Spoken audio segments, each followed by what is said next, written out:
សម្រាប់រៀនថៃភីងបាទអ្នកដែលគាត់ចេះចុចចេះអីអាចមករៀនលេងបាទហើយអានេះសម្រាប់បើកURL opener បើកម្ដង10 20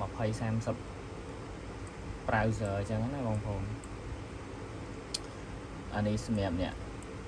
បើកច្រើនឧទាហរណ៍ថាចង់បើក Telegram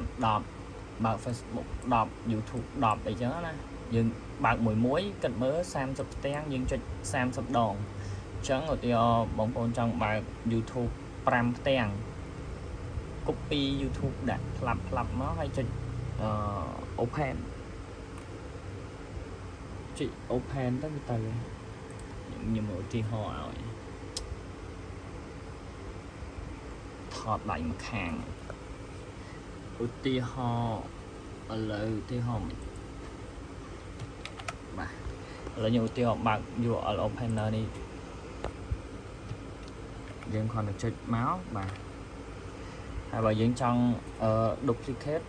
យើងចុចនៅនេះហើយយើងចង់ duplicate មែន100ផ្ទាំងមែនបើក100បើយើងចង់បើក10យើងបើក10អញ្ចឹងឧទាហរណ៍បើសិនជានេះ YouTube ឬក៏ TikTok បងប្អូនបើក10វាបើក10មកហើយអញ្ចឹងកន្លែងនេះ delay អញ្ចឹង delay ដូចជាអត់មានវ៉ាត់ទេអានេះ10 second វាបើកមួយអានេះ2 second វាបើកមួយអញ្ចឹងបើករណីយើងចង់បើកលឿនឬក៏យឺតយើងកំណត់តាមហ្នឹងអញ្ចឹងណាពេលយើងចុច open នេះយើងកំណត់10វា open 10ឃើញទេបាទអញ្ចឹងយើងបើកតែ5មកអញ្ចឹងវា open អី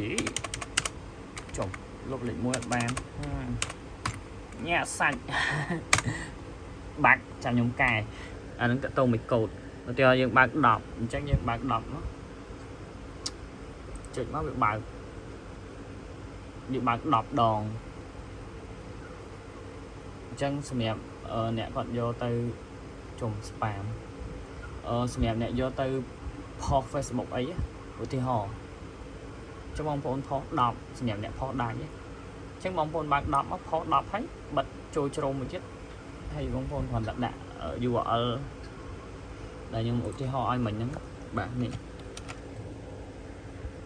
sakchichi.net URL opener អានេះខ្ញុំបើកឲ្យប្រើ free ទេបងប្អូនតែពេលក្រោយ